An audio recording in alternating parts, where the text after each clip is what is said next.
A man found with gunshot wounds in Scarborough overnight dies in hospital. The homicide unit now taking over.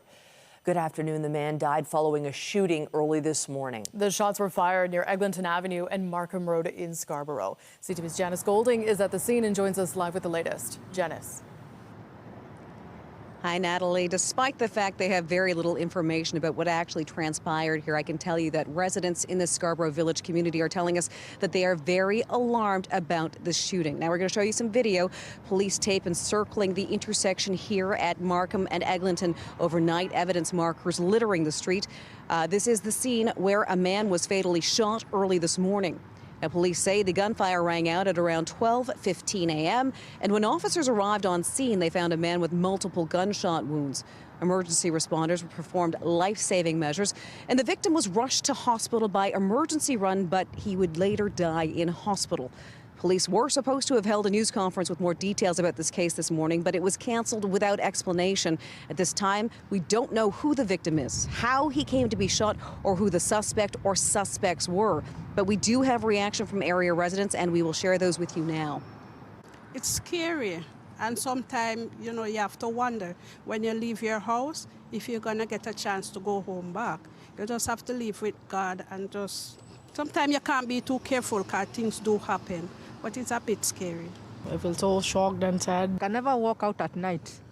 I'm so afraid. Now, this is Toronto's 83rd homicide of the year, and of course, the homicide unit has taken carriage of the investigation. Reporting live, I'm Janice Golding. Now back to Michelle. Thank you, Janice. Residents in Brampton were left shaken after gunmen opened fire at a home early Wednesday morning. Remarkably, no one was injured. CTV's Rahim Ladani has the details. Yeah, he guys is sleeping. Inches away from being shot in their sleep, this is one of the dozens of bullet holes which pierced through this home in Brampton overnight. What were you thinking? Everyone is scared. Manjinder Danoa is one of at least 4 people renting space in this home on Senwood Street. Surveillance video shows a vehicle drive up and stop in front of the home at 2:15 Wednesday morning. A minute after turning the corner, 2 people can be seen walking towards the house. One of them appears to be recording what's about to happen next. Another angle captures one of the suspects firing at the house several times. Danoa says it sounded like a machine gun. How many shots did you hear? Maybe 26. The bullets were fired at the cars in the driveway, garage, and powerful enough to penetrate the front of the house, through one of the bedrooms and across the upstairs hallway. The heavy gunfire also waking up other neighbors on the street. It is frustrating. We've watched this neighborhood completely change in the last couple of years. My parents are getting up there in age, and I'm not here all the time. It's rough, and being woken up by the sound of gunshots outside your window isn't normal. Peel police say this was a targeted style shooting, but that it's too soon to know if the home was the intended target or not. Area residents say there are constantly new tenants in the house and allege this past February they saw people living in a car in the driveway. Danoa says he has been here for 2 years without incident and that the property owner is a good guy. John is the best. My own is the best. There's a CCTV camera, after the lock, everything changed. Does he know why it happened? No. Danoa says he's thankful no one inside the home was hurt. Rahim Ladani, CTV News. And for the second straight night, Durham police were called for reports of multiple shots fired at a residence. Officers were called to the area of Haverhill Crescent in Whitby just after 1 a.m. for reports of a person with a gun. When police arrived, they found 20 shell casings. There are no reports of injuries. A late-night crash in Vaughan has left 1 man dead. It happened around 11:30 last night on Highway 27 between Rutherford Road and Major Mackenzie Drive. Police say 2 vehicles were involved. One driver had minor injuries. The other driver, a man in his 60s, died overnight. No word yet on a cause. The major collision unit now trying to figure out what happened. And 3 people are in hospital after being struck by a pickup truck downtown. It happened at College and St. George just after 5 o'clock last night. Police say 2 pedestrians, a female in her 20s and a male in his 40s, and a cyclist were struck. It is unclear what led to the collision. Officers say the driver did remain at the scene. Anyone with information is asked to contact police. An on-duty Toronto police officer has died following an apparent medical emergency earlier today. The service sharing the news on social media. An online post reads in part, "It is with profound sadness that we confirm the passing of one of our officers while on duty this morning. We are in the process of notifying the officer's family and will share further updates in the coming hours. Preliminary information suggests the cause of death may be medical. Our heartfelt thoughts are with the officer's loved ones, friends, and colleagues during this incredibly difficult time." Still ahead on CTV News at noon, another sign of the slow return to normal at Canada Post, with the Crown Corporation accepting commercial letters and parcels today. But Canadians are being warned to expect delays into the new year. We'll have the details coming up a little later in the newscast. Some tense moments last night on board a Porter Airlines flight from Ottawa to Toronto. The plane landed safely at Pearson Airport after making a Mayday call. Video from the scene shows emergency services surrounding the plane on the tarmac. Porter said the crew was alerted to something that prompted the Mayday declaration, though preliminary inspections indicated no issues with the aircraft. Passengers safely deplaned and were taken to the terminal. More news in a moment, but first, here's a live look at the city this afternoon. And we've got lots of folks skating at Nathan Phillips Square. And today you might notice the return of some sunshine, ushering us into the back half of the week. But there is no ignoring the cold out there. The temperature is taking a dip. Jessica Smith is here with the specifics. Jess. You felt it as soon as you walked out the door, Michelle. The cold has really settled in. We have a pretty breezy northwesterly wind right now. Winds get a little lighter this afternoon, but it does nothing to change the temperature. Sunshine now, cloud cover rolling in as we head throughout the day, and it is going to be cold. This is ahead of a clipper system moving in from the prairie, set to bring some snow as we round out this work and school week, or for the kids who aren't already off school. Right now, we're kind of sitting in that single-digit territory for the most part before you factor in the wind chill. But as we head into this evening and into our weekend, it gets cold and it stays cold. Right now, through the islands, through Pearson, we're at -1, feeling like -5. We do not warm up at all as we head throughout the afternoon, but the winds get a little lighter, still northerly, but lighter. Coming up, we'll break down the snow. It really begins this evening, so a heads up for your drive tomorrow. Whether you're heading off to visit family or you're going to work, you're going to need to give yourself extra time. Coming up, I'll have a full look at your long-range forecast and a look ahead to the holiday season. But right now, it is back over to Natalie. Okay, thank you, Jess. Thanks. Well, Mayor Olivia Chow says Torontonians should expect another tax increase in 2025. She was pressed on the topic in a year-end interview on More in the Morning on News Talk 1010. Have to ask for a third time, are you going to have to raise taxes?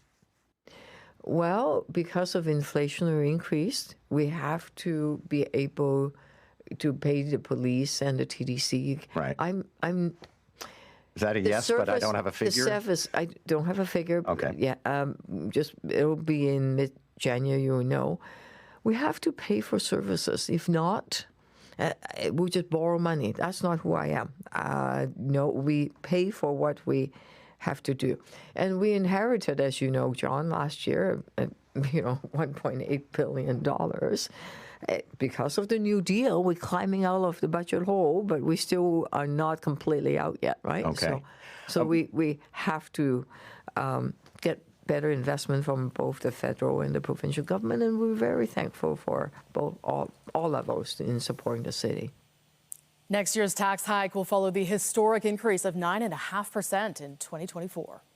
The city is moving forward on possibly crafting a bylaw that could see a ban on protests near schools and places of worship.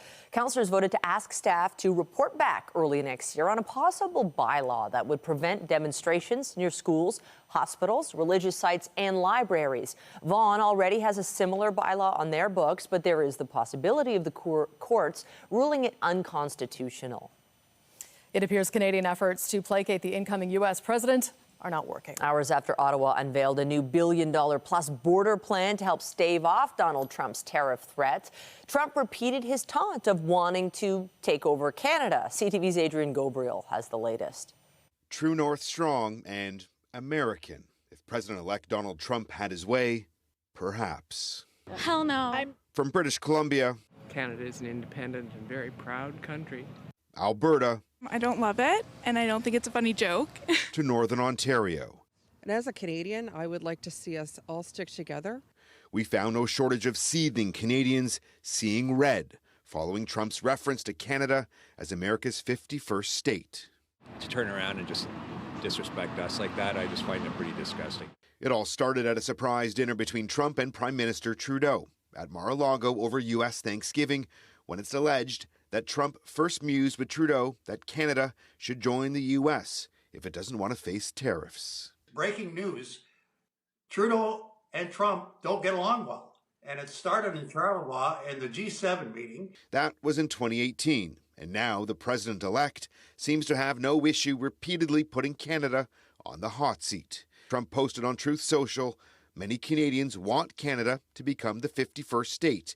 They would save massively on taxes and military protection. I think it is a great idea.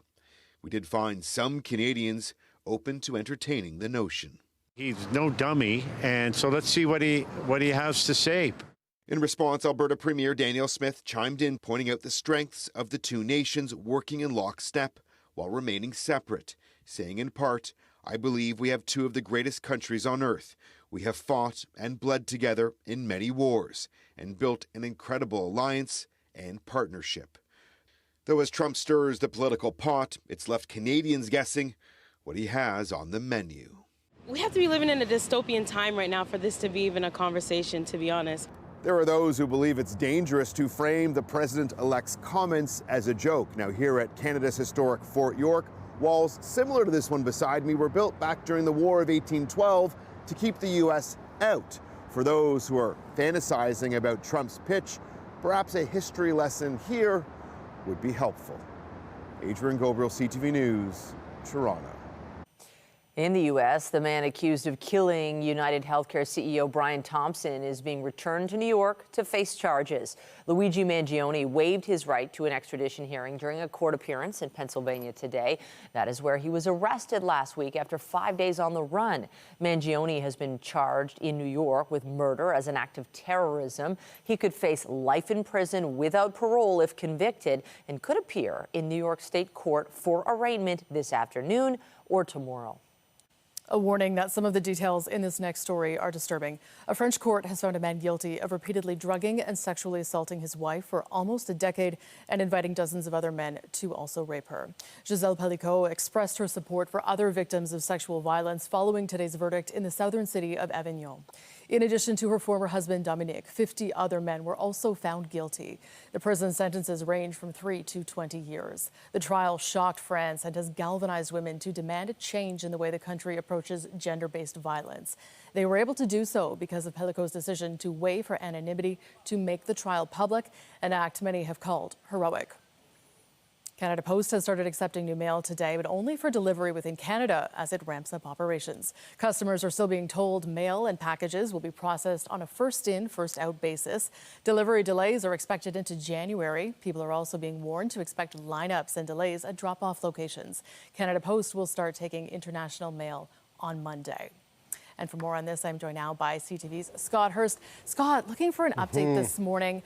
So many people trying to beat this Christmas rush. What are the postal issues that they're going to be facing in the coming days? Yeah, long delays still, Natalie, is the key. That's the message from Canada Post. As it does say, the network is now fully operational, but it will take some time for everything to get back up to speed because, of course, there is that huge backlog to get through first that's been sitting there for the past 4 to 5 weeks as Canada Post workers, the unionized workers, 55,000 of them had been on strike. And as we know, of course, they were ordered back to work earlier this week. And so they are now back on the job. So here is the message to Canadians. Regular mail service is back on. Post offices are open for parcels and letters to be dropped off. But remember, it'll all be processed on a first-in, first-out basis, meaning all the items already in the network, those that have been there the longest, will be processed first. That is why still service guarantees remain suspended. Small business customers, parcel service is set to resume today. For commercial business customers as well, parcel service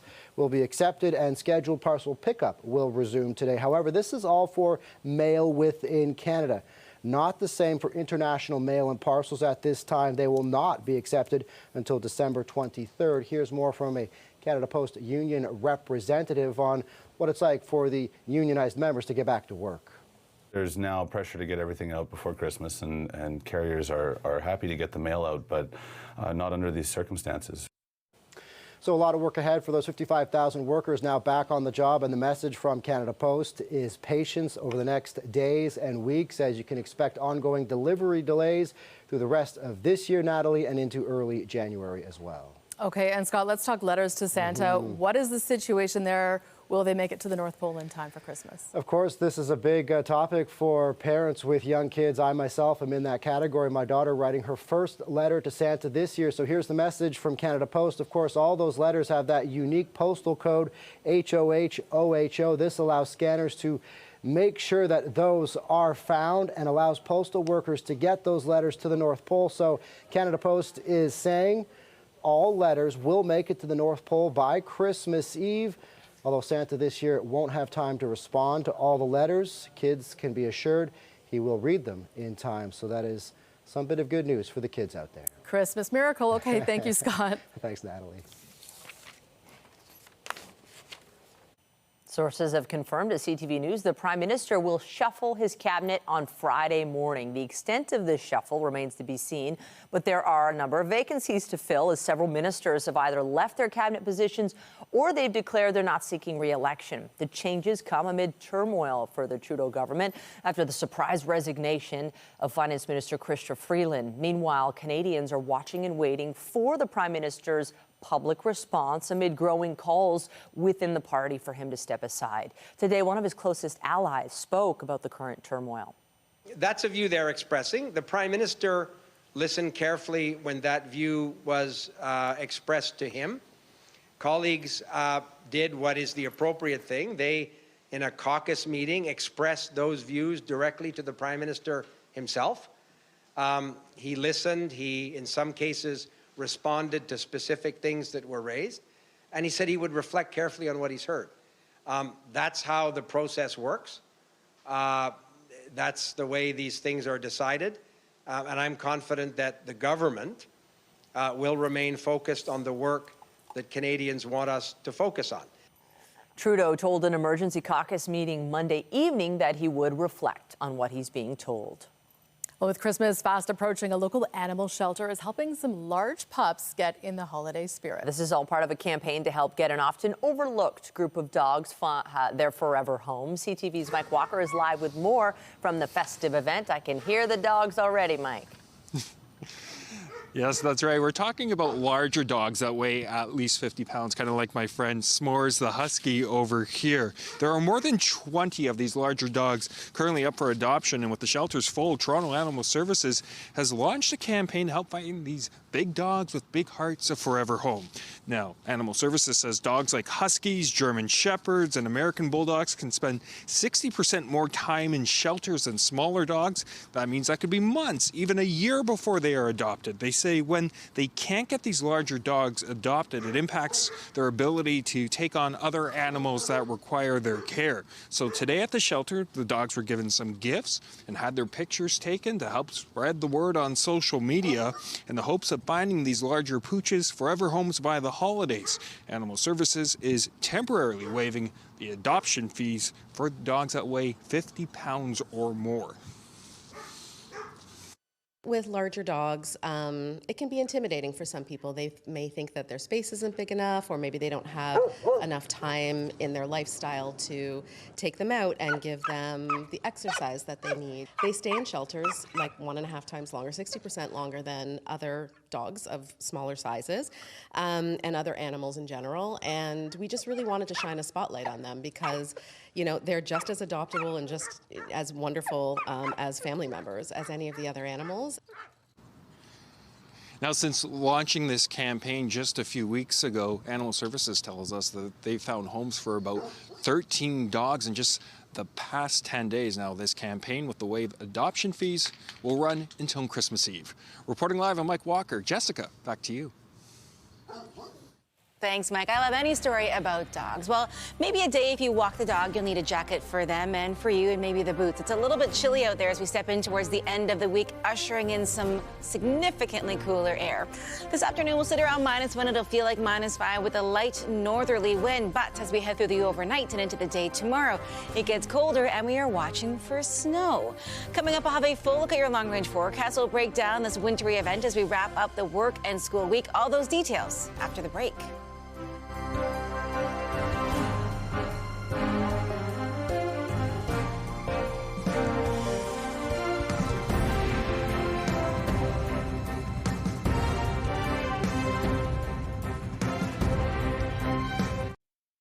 Well, the countdown really is on to people's holidays and vacations. And I find that the weather is really pivotal this time of year because you've got kids and sometimes adults who want a white Christmas, but then also others who are like, we have to travel. We want to be able to get there. We don't want snow.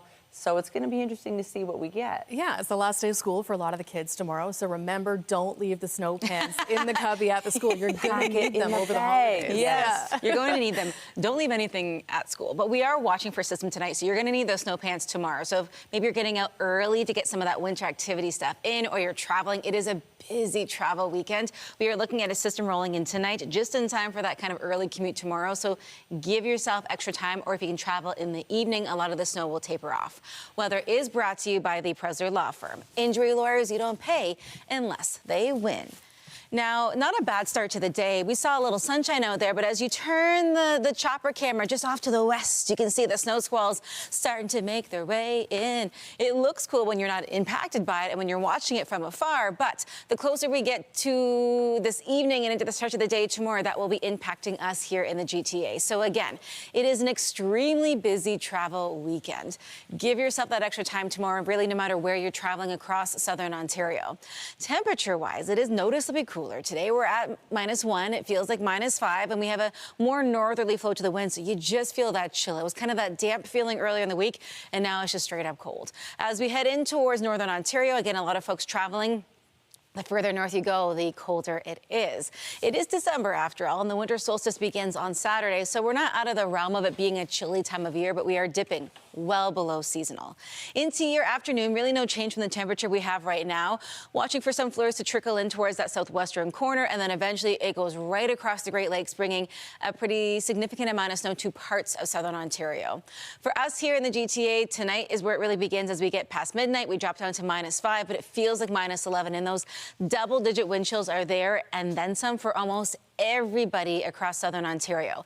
This is the Clipper system that's come in from the prairies. It will push its way across the Great Lakes tonight and into the day tomorrow, just in time for the drive for a lot of people. So again, this is your very gentle reminder. Give yourself time if you don't have winter tires and you can wait till later on when some of the snow has been cleared, probably a better idea. Through the rest of our day today, though, the cloud cover just increases. We have a fairly steady and light northerly flow to the wind. As we head into the evening, this is where it kind of begins right around 9 p.m. and then it just continues on and off overnight, and just in time for that drive in the morning for a lot of folks if you're still at work tomorrow or you're traveling for the holidays. The good news is the bulk of this will taper off as we head into that midpoint of our day. We're looking at some lingering flurries in eastern Ontario. And then for us here in the GTA through the downtown core proper, the bulk of this really does move out as we head into the early evening. So it is not a 24-hour snow affair, but it is going to impact us. We haven't had a lot of snow so far this winter season. So for a lot of people, this is maybe only your first or second time really driving in a snow event. Again, we're not looking at anything super significant, maybe 2 to 5 centimeters, but that is a lot when we haven't had any over the past little while.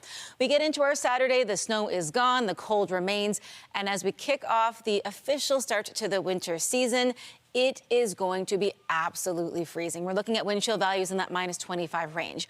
Again, as far as how much snow, as we get into our Friday evening, we're looking at maybe 4 centimeters for the GTA, for the downtown core, a little less as you get out towards Clarington and Peterborough, about 6 centimeters roughly, give or take, through Hamilton. So again, it is not so much the amount of snow, but it is going to be really windy. That impedes your vision as you're driving, and it's also just going to be super cold. So again, I know I sound like a broken record, but it has been so mild. I think a lot of folks maybe not dressing for the sharp change that we're going to see. You need all the layers, and then some. Exposed skin can freeze. You can get frostbite very, very quickly. As we head into our day on Friday, again, the flurries begin tonight. It carries us overnight and into the start of the day tomorrow. It will see them the flurries taper off as we head throughout the day. So early evening is when a lot of this starts to end, but it's a busy travel day. So again, just take your time. It clears out as we head in towards Saturday, but we're looking at a daytime high of just -8, feeling much closer to -15. That -16 feeling closer to -24, -25. So absolutely frigid. As we head in towards your Sunday, lots of sunshine, but again, it is cool, but hey, at least it's some sunshine. And as we get in towards the official holiday season, we go back on the other side of things and it starts to get a little warmer. Still the chance of flurries as we head in towards our Christmas Eve. So we are looking at the potential of a white-ish Christmas. Maybe not completely, covered the ground, but it'll be at least pretty to look at. Natalie, I'll send it back to you. Okay, some very good advice there. Thanks, Jess. Thanks. To a W5 investigation next, and the final part of a look into a cross-Canada landlord scam. CTV's John Woodward reveals how some provinces are letting convicted criminals who owe millions of dollars off the hook. This suburban home was supposed to provide Daniel Rasanyagam some extra rental income. Instead, he lost a lot of money when one tenant came in. My heart was broken. He said that tenant, Colleen Hull, didn't pay rent for months and was surprised to learn about what she was up to when she was there. So she was posing as the landlord? Yeah, she posed as the landlord. But you're the landlord? I'm the landlord, yeah. She was posing as you? Yeah. Posed to would-be tenant Les Sowunmi. I think I'm getting scammed here. Like, this does not feel right. He paid Hull a $750 deposit for a home that was never actually available. One of many would-be tenants, Hull was convicted of 20 counts, including fraud.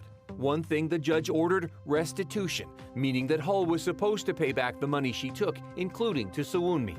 But there seems to be a problem. You haven't seen the money, I mean? Nope. Not a dime. We got copies of all of Colleen Hull's restitution orders. You can see them here, $700, $1,400. It adds up over several Ontario courts to almost $70,000. And the courts tell us she hasn't paid a cent.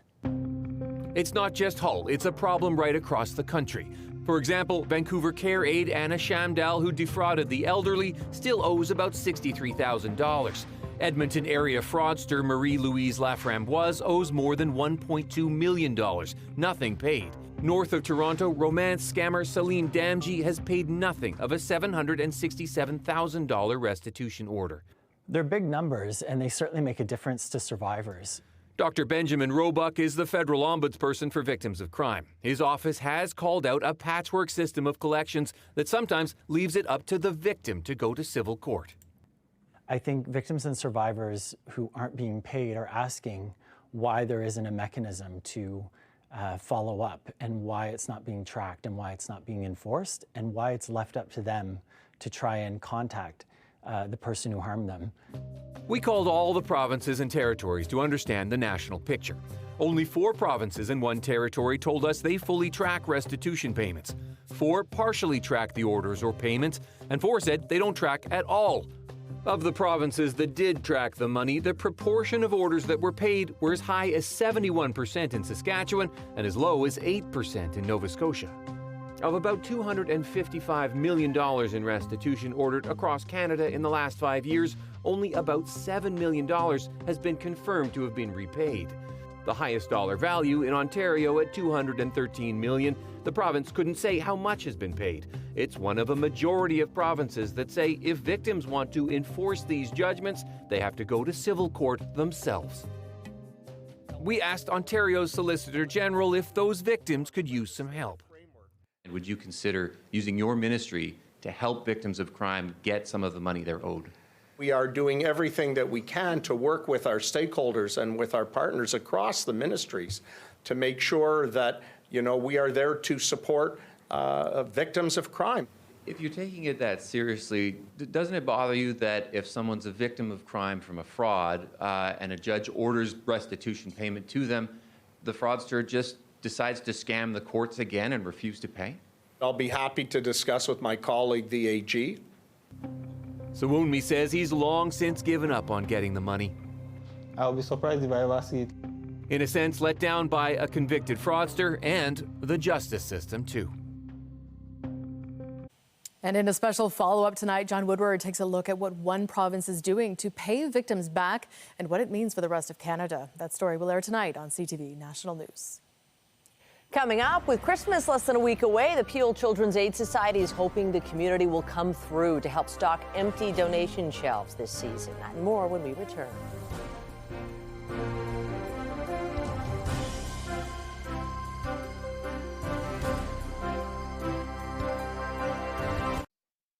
Staff with Peel Children's Aid are counting on the spirit of the holiday season to help replenish their empty shelves. CTV's Pauline Chan has the story of an executive who knows the value of their work firsthand. My parents separated when I was 8, so that experience, being raised with a single mother, led us to an interaction, I guess, with the Children's Aid Society in our local communities. It wasn't a lengthy experience, but Marianne Kerr says confirmation from Children's Aid that she and her siblings were okay allowed them to stay together and avoid foster care. And now she's come full circle as CEO of the Children's Aid Foundation. It's deeply meaningful every single day, because I understand what these kids are going through, right? I grew up with a home that was unstable. There was violence in our home before my dad left. But as we surveyed the community care center in Peel, many shelves had empty spaces. All of the items here, or the resources that are provided out of this community care center, are used to support over 8,000 families here in the Peel region. Kerr says corporate and individual donations are noticeably down. And while donations of new items are always appreciated, financial donations are essential to fill the gaps. They get to pick their kids' gifts. They get to buy the food that is relevant for their holiday. So that's really what we're doing. We're giving the gift of giving. Although this community care center operates year-round, Christmas and back to school are the two busiest times of year. Not just for Christmas. We do Eid, we do Kwanzaa, we do Hanukkah, right? For every holiday, whatever is important to your family. A lot of companies want to give things like toys and stuff, which are great, and we can give kids that kind of joy during this time of season. But on the other side, a lot of other in-kind donations are really important. So things like toiletries, giving gift cards, things like that, even winter gear, coats, boots, hats, mitts, things like that are really important during this time of year. The center started as a Christmas operation, but evolved over the years to meet the needs of all families. Go to cafontario.org for more information. Pauline Chan, CTV News. Well, there are just 6 more sleeps until Santa comes to town, so this is, of course, the busiest time for many elves. But experts are encouraging shoppers to avoid the temptation to overdo it. CTV's Krista Sharp tells us why. With Christmas morning only 1 week away, shops are no doubt busy with shoppers making a list and sometimes adding stuff too. I like to make a list. Out of habit, I make lists. I make a list, but I usually buy stuff randomly also. With the fear of feeling like a Grinch, many of us tend to overspend and make impulse purchases. Psychologically, individuals tend to have the urge to meet or even exceed the expectations when it comes to gift purchase. Yingfei Lin is a professor of marketing at the University of Guelph and specifically studies how consumers process information. He says there are many tactics companies use this time of year, but shoppers may need to take off their rose-colored glasses. These kind of recommendations are designed to encourage purchase. Right, to maximize encourage you to increase spending, to maximize the profit, right, from the company's perspective. Sometimes it's a good deal, but I stick to the list. For family and friends, I might spoil them a little bit, but I try to have a list and plan before I go out and buy. Lynn says the postal strike, along with the GST and HST tax break, may be changing consumer behaviors this year. I think it will incentivize quite a few consumers to postpone their purchase, wait till this moment. Bottom line, you're always asking yourself, right, are you buying what you need versus we are buying just for the deals? Because what may feel like a good deal now could ultimately be a lump of coal for your bank account. Krista Sharp, CTV News, Kitchener. Still to come on CTV News, U.S. stocks rose this morning after sliding yesterday. Details on why and the rest of your business headlines just ahead. Get Toronto's top stories, breaking news alerts, and watch live. Download the CTV News app. U.S. stocks bounced back this morning from yesterday's sell-off, but Toronto's composite index slipped. Andrew Bell of B&M Bloomberg brings us the latest in business. Hello there. Here are your business headlines. U.S. stocks rose about 0.5% today after sliding yesterday on fears that interest rates won't drop very much at all next year.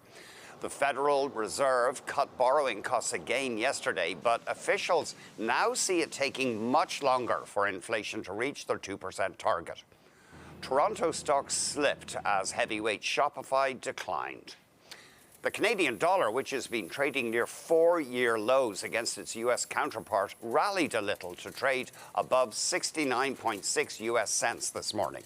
Scotiabank currency watcher Sean Osborne says a possible U.S. government shutdown in a face-off over spending is, quote, helping to take some of the heat off the Canadian dollar, if only temporarily. And finally, won't someone spare a thought for Toronto's investment bankers? They are hungry for fees and business, with transaction volumes in Canada at the lowest level in 23 years. Peter Miller, head of equity capital markets at BMO Capital Markets, told Bloomberg that, quote, we just need corporate Canada to, want to take some risks, strap on some capital projects, and do more mergers and acquisitions to fuel growth. That's the latest in business. I'm Andrew Bell of BNN Bloomberg. Well, if you're planning a vacation and hope to book it yourself, experts are warning of the risks of artificial intelligence. While AI is a helpful tool, the travel industry says some scammers are using it to create fake websites and reviews. CTV's Pat Foran has more. AI is being used to fast-track the creation of robotics and lead to major advances in many different technologies. It's also making it much easier to design websites. The travel industry is sounding the alarm after a growing number of complaints. There's so many different ways that AI is enabling those that are trying to scam people. According to a study by the Flight Center, scammers are using AI to create fake accommodation listings, fabricate realistic reviews, and impersonate travel agents online. You might believe you're speaking with an agent at a reputable firm when it's a chat bot run by a scam company. Consumers who aren't careful searching for trips could get caught in a scam. There's listings that pop up in your search engine. You search for a certain airline, a certain travel company, and you may get a fake website or a fake phone number. The study found 32% say they've fallen victim to travel scams, with almost half members of the Gen Z cohort. 17% admitted they were scammed by a fake listing. The best way to avoid fraud is to stick to well-known, reputable companies. Sticking to the trusted travel brands, especially ones that are Canadian-based, that have consumer protection agencies behind them. The Travel Industry Council of Ontario, TICO, says the travel sector is vulnerable to the negative aspects of AI. We're hearing more and more about AI-generated ads, AI-generated websites, AI-generated chatbots. If you book with a TICO-registered company, you may receive compensation if there are problems with a trip. TICO also advises to do your research, avoid obscure companies on social media, and stick with established agencies. That doesn't mean you need to go to their storefront. I mean, the vast majority of bookings are done online or over the phone, and that's fine. Watch out for travel deals with extremely low prices, which also could be a sure sign it's a scam. Pat Foran, CTV News. With the rising cost of living, many Canadians are being pushed into what's called generational generosity to get by. As CTV's Alex Carpa reports, that is forcing many Canadians to delay their retirement dreams. The high cost of living has some Canadian seniors choosing to put retirement on hold to help out their children and grandchildren financially. I quit my job and in order to raise my grandchildren and kind of stepped up to the plate when they needed me. Ann Walsh said covering daily expenses to raise her 3 grandchildren has been hard at times, and she has not been able to put away any money for retirement. It is a struggle, as you know, I'm not the only one out there that's struggling these days with the high rent costs and the food costs. A similar scenario facing Catherine Williams. She and her husband Bruce have also postponed their retirement plans to financially help out multiple family members. My daughter actually maxed out her credit cards because she was, didn't want to ask for help, but she was, rent went up and between that and the cost of living, and she had couple of pets at the time, so vet bills and just everything else, and the job, she was just making over minimum wage. Liz Sharp and her husband Tom have been supporting their 25-year-old daughter through her post-secondary studies, all the while paying for living expenses, including rent and groceries. We have pensions and, what have you, investments. So it isn't negative for us. We just see it as her getting an advance on her inheritance. A recent survey from TD Bank Group shows that nearly 3 in 5 Canadian parents expect to financially support their children when they become adults. And another survey from Bloom Finance shows that 1 in 3 Canadian grandparents who support their children and grandchildren feel obligated to do so. Alex Carpa, CTV News, Winnipeg. Turning to sports, the Toronto Scepters were looking to snap a 2-game losing streak when they visited the New York Sirens last night. Saved by Campbell. Another shot, and it's in! After a scoreless first, the Sirens scored 4 unanswered goals in the second. The Scepters managed a couple of goals in the third, but they lost the game 4-2 to slip to a 1-3 on the season. They return home to play Montreal on Saturday. The Leafs were on the road last night visiting the Stars in Dallas. And in with Robertson. Here's Domi to the net. Scores! Max Domi has tied it and scores in back-to-back. Max Domi got the buds on the score sheet. Domi, along with line mates Nick Robertson and Bobby McMahon, all netted goals last night. William Nylander scored twice, and Joseph Wall stopped 37 shots in the 5-3 victory. With the win, the Leafs move back into first place in the Atlantic Division. Next up for the Leafs is a date with the Sabres in Buffalo tomorrow night. Meanwhile, the NHL has begun production on the second season of its all-access behind-the-scenes docuseries. Maybe outside there's not as much pressure, but when we get in between the walls of our locker room, we have more pressure on ourselves than anybody. Season 2 of Face Off Inside the NHL premieres sometime next year. The first season had 6 episodes telling the story of the 2024 playoffs. It was released on Amazon Prime Video in October. The league says the show is giving fans a greater look into the lives of its players and their families. On the court, the Toronto Raptors will try to get back in the win column tonight. RJ splits it double, and he throws it down. The Raps were defeated by the Bulls on Monday, their 5th straight loss. This evening, they host the Brooklyn Nets, who have a 10-16 record so far this season. The Raptors could be getting some help with the possible return of injured All-Star Scotty Barnes. Coming up, it's a Canadian holiday tradition. The World Junior Hockey Championships will drop the puck in a week in Ottawa. We have more on how the team's been preparing after this short break.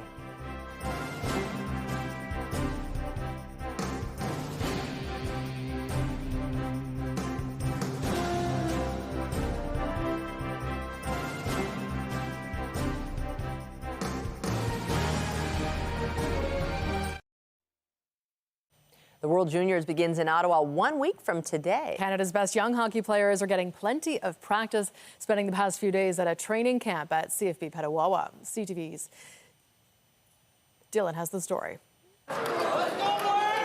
As Ottawa prepares to host the World Junior Championships, Team Canada has been hard at work in the Ottawa Valley. It's a one-time occasion for me to be here today, so I will not miss that for everything in the world. The country's best young hockey players spending the past 4 days at a training camp at CFB Petawawa. On Wednesday, the team skated with players from the Petawawa Stags men's and women's military teams and local youth teams. It's so nice. Like, Pet's obviously a really big part of my life, but it's a small town.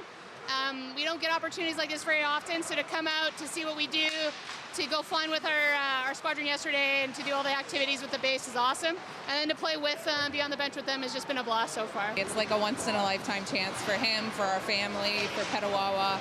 It's pretty awesome that they're here. It will be a hometown tournament for many on Team Canada with ties to Ottawa, including players Oliver Bonk, Cole Bodwin, Luca Pinelli, and head coach Dave Cameron. I watch this tournament every year since I was a little kid, and didn't even I dreamed of playing in this tournament, and now I'm here. So it's crazy, and to think of it, it's being in Ottawa, kind of 5 minutes away, the rink being 5 minutes away from my house it's crazy. I'm gonna have lots of family and friends there, so it's super cool, and I'm super excited. Obviously, special city. I've been there for the last 3.5 years, so for it to be here just means, a lot for me. Team Canada was last in Petawawa in 2009, the last year that Ottawa hosted the World Junior Championships. That year saw Canada win one of the most dramatic semifinals in tournament history, en route to winning the gold medal. Tavares backhand towards the goal, loose puck, everybody scores! They did win gold after they visited Petawawa 15 years ago, and I hope that we are part of replicating that good luck. I mean, I think it's safe to say that the CAF community is behind them, the Petawawa community is behind them, and we know that they're going to rise to the occasion when the time comes. We have all the confidence in them. It's super cool, the fact that they kind of did the same thing that we were kind of going through back in 2009. This team hoping that soon they will be able to hang their winning jersey alongside this one in Petawawa. That's really special. It doesn't happen often, but yeah, it's just going to enjoy the moment and hopefully go for the gold here. Dylan Dyson, CTV News, Petawawa. Going to be fun. Well, it feels like a rink outside, and we're going to get some snow tomorrow. Yes, so snow pants, you know, all that winter gear, and if you got maybe a toboggan last year that you couldn't use, you can maybe use it tomorrow. Now, we're not looking at an all-day snow affair, but if we are kind of spending some time outside tomorrow, just think about putting on those layers because we're looking at the winter weather plus the snow. It is going to be cold as we head throughout our day today, just dipping below seasonal, not by much, but every degree counts this time of year. Just cloud cover right now. The snow for us comes late this evening and into the day tomorrow. Right now, sitting at -1, feeling like -5, a fairly light northerly wind carrying us throughout the day, but after having such a warm start to the week, this feels dramatic in comparison. As we head into our Friday, again, the flurries begin tonight, carry us into the day tomorrow. We're looking at roughly 2 to 5 centimeters. So on a busy travel day like Friday, give yourself extra time. Sunshine on Saturday, but absolutely no warmth. But that's okay. It's the holiday before Christmas.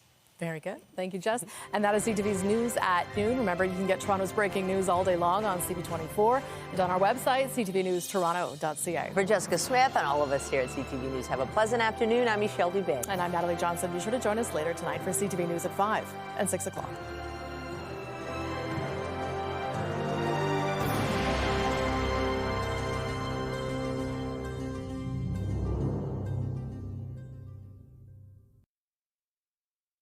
The following program is presented with described video.